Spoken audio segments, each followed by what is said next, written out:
Jim Chalmers stood before reporters, composed and measured, as he addressed the unexpected leak from Treasury that laid bare internal doubts about the government's housing ambitions and fiscal direction. "I'm pretty relaxed about it," he began, brushing aside concerns about the inadvertent release of sensitive policy advice. "These are not new issues. These are matters I've already acknowledged publicly. We know their challenges, and we're tackling them head-on." The Freedom of Information release to the ABC had mistakenly included a series of internal Treasury headings, summarizing the department's view that the government's signature housing target, to build 1.2 million homes in 5 years, was unlikely to be achieved without significant policy changes. But the Treasurer was quick to reframe the leak not as a contradiction, but as confirmation of the government's transparency and realism. "We've made it abundantly clear, the housing target is ambitious, and rightly so," Chalmers said. "We're not hiding from the difficulty. Treasury is right to say we need to do more, and we will." He reiterated that the contents of the released document, including references to potential tax reform and warnings about long-term fiscal pressures, aligned with his own public remarks over the past year.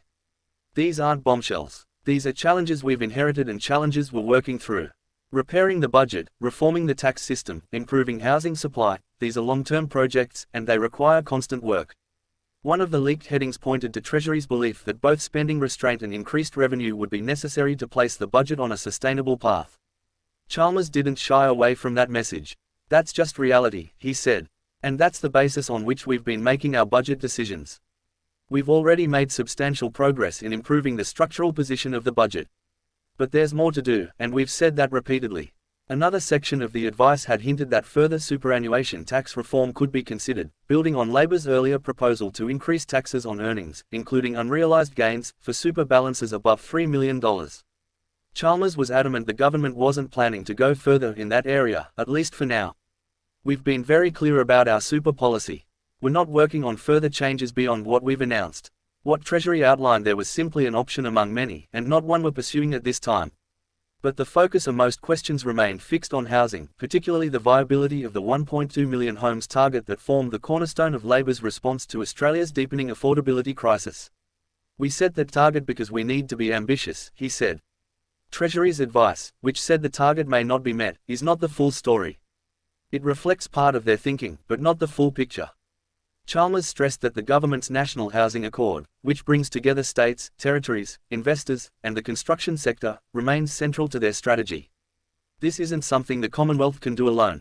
It's a shared effort. And yes, the pipeline is under pressure. Labor shortages, material costs, interest rates, they all play a part." He acknowledged that current trends indicate the government is not on track to meet the goal, but said that wasn't a reason to lower expectations. "If the trajectory isn't sufficient, we change it. That's what governing is about. You don't walk away from a target because it's hard.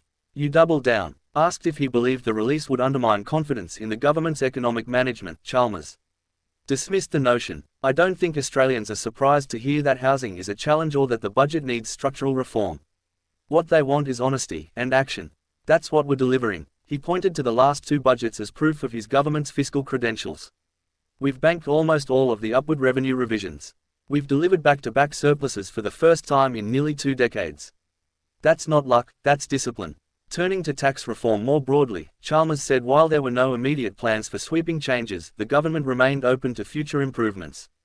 "We've never ruled out responsible reform where it makes sense and delivers fairness.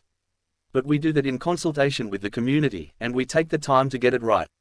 He also sought to distance the leak from any suggestion of dysfunction inside Treasury. "This was a simple administrative error. It shouldn't have happened, but I've got confidence in our officials. These are serious people doing serious work." Pressed on whether the leak revealed any deeper tensions between the government